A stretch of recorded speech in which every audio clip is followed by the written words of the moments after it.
नमस्कार। आज मैंने आपको इसलिए बुलाया कि पिछले दिनों भारी बरसात हुई और उस बरसात में जहां पूरे हिमाचल प्रदेश में नुकसान हुआ, वहां हमारे चुनाव क्षेत्र में भी बहुत ज़्यादा नुकसान हुआ। और ख़ास करके जो हमारी खुंडिया तहसील है, उसमें बहुत ज़्यादा नुकसान हुआ और ऐसे लग रहा है जैसे कि बादल फटा हुआ। कई जगह लोगों के घर जो है वो गिर गए हैं, पशुशालाएं गिर गई हैं और यहाँ तक कि जो सड़कें हैं हमारी कनेक्टिविटी जो है हमारी पूरे चंगर क्षेत्र के साथ वो टूट गई है। कई जगह 200 मीटर, 500 मीटर, किलोमीटर के हिसाब से सड़क जो है वो दब गई है या सड़क जो है वो बह गई है। बहुत ज़्यादा नुकसान हमारे चुनाव क्षेत्र में हुआ है और हमारे लगभग 5-6 गांव जो हैं वो बिल्कुल पूरी तरह धंस चुके हैं। वहाँ पे लोगों का जीवन जो है वो अस्त व्यस्त हो गया है। जैसे हमारी पुखरू पंचायत में चौकी गांव, दोदरू गांव और पुखरू, 3 गांव तो वहाँ पे हमारे पुखरू पंचायत में जो लगरू तहसील में आते हैं, सब तहसील में, और मझीन में हमारे बटाल कुर्द का एरिया जो है, उस एरिया में भी लैंडस्लाइड हुआ है और ज़मीन जो है वो खिसक गई है। वहाँ पे भी लोगों के घरों में काफ़ी ज़्यादा नुकसान हुआ है। इसी तरीके से खुंडिया के पास लोर अम्बाड़ा जो है, लोर अम्बाड़ा में भी बहुत ज़्यादा नुकसान हुआ। पूरे का पूरा गांव जो है वो स्लाइड कर गया है और वहाँ पे आज के समय में जो है वो लोगों के जो घर हैं वो टोटल गिर चुके हैं या फट चुके हैं और वो ज़मीन जो है वो रहने लायक नहीं है। ये 5 गाँव हमारे ऐसे हैं जिसमें जो दोबारा से जो है लोग अपना घर नहीं बना सकते। तो मैंने माननीय मुख्यमंत्री महोदय के सामने ये सारी चीज़ें रखी हैं। उनको यहाँ के फोटोग्राफ्स भी मैंने भेजे हैं, उनसे फ़ोन पे मेरी 2-3 बार बात भी हुई है और उनसे मैंने निवेदन किया है कि हमारे क्षेत्र में जो ये नुकसान हुआ है उसको देखने के लिए आप स्वयं भी यहाँ आएँ। और मुख्यमंत्री ने मुझे आश्वासन दिया है कि जैसे ही मुझे समय मिलता है वैसे मैं ज्वालामुखी विधानसभा क्षेत्र के दौरे पर आऊँगा और खुद जाके मैं इन चीज़ों को देख के जो है वो प्रशासन को उन्होंने निर्देश दे दिए हैं कि उचित सहायता जो है वो लोगों की जाए। और मैं स्वयं हर गांव में जाके आया हूं, पूरे क्षेत्र में पूरी तरह मैं अपने प्रशासन को लेकर हर घर में जाकर जो है वो मैंने जो है वो लोगों के दुख को जो है वो देखा है।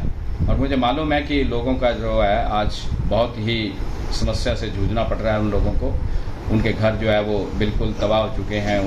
वो जो उनके गाँव हैं वो वहाँ पे जो है वो दोबारा से अपने घर नहीं बना सकते हैं, तो उनको जो है वो कोई भी अलॉटेबल पूल की लैंड जो है वो उनको अलॉट की जाए। मुख्यमंत्री महोदय ने मुझे आश्वासन दिया है कि आप जल्दी से जल्दी लैंड देखें और हम उनको जो है वो ट्रांसफ़र करेंगे ताकि वो अपना घर बनाकर पुनः अपना जीवन जो है वो उसी तरीके से निर्वाह कर सकें जैसे वो बरसात से पहले कर रहे हैं। कल उनकी प्रेस कॉन्फ्रेंस सुन रहा था, जिस तरीके से उन्होंने प्रेस कॉन्फ्रेंस की है, वैसे तो मैं इन छोटी छोटी बातों का जवाब देना उचित नहीं समझता, लेकिन जो व्यक्ति 20 साल तक विधानसभा में सदस्य रहे हों, विधायक रहे हों और उसमें भी 10 साल तक जो है वो कैबिनेट मिनिस्टर रही, वो ऐसे तथ्यों को तोड़ मरोड़ के जनता के सामने पेश कर रहे हैं। मैं सुन रहा था वो कह रहे थे कि 2017 से 22 के बीच में इनकी डीपीआरें बनी और 2021 में गवर्नमेंट ऑफ इंडिया को सैंक्शन करने के लिए पीएमजीएसवाई की जो है डीपीआरें भेजी है, 5 सड़कें जो बनकर आई। मैं उनसे जानना चाहता हूं कि 2017 से 22 तक आप ज्वालामुखी के विधायक नहीं थे, आप देरा के विधायक नहीं थे। ये जो वहां के विधायक थे वो अगर इस बात को कहते तो मैं जवाब देता, लेकिन उन्होंने कहा है और जनता को गुमराह करने का प्रयास किया है और हमारे ऊपर आक्षेप लगाया इनडायरेक्टली बिना नाम लिए हुए। तो मैं समझता हूं कि उसकी क्लैरिफिकेशन मुझे देनी चाहिए। मैं उनसे 2-3 सवाल करना चाहता हूं कि आप 20 साल तक विधायक रहे हैं, आपको ये मालूम होना चाहिए कि पीएमजीएसवाई 3 आया कब, पीएमजीएसवाई 3 आया कब हिमाचल प्रदेश में। और अगर आपकी सरकार में डीपीआर बनकर गई, आपकी सरकार केंद्र में थी, तो आपने सैंक्शन करवा के जनता को यह समर्पित क्यों नहीं कर दी। मैं आपके माध्यम से जनता को यह बताना चाहता हूं कि कल जो उन्होंने प्रेस कॉन्फ्रेंस की वो तथ्यों से बिल्कुल परे थी।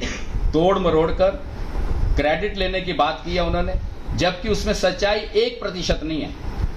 मैं उनसे ये जानना चाहता हूं कि क्या वो जनता को ये बताएंगे कि पीएमजीएसवाई 3 कब आई और पीएमजीएसवाई 3 कब आई।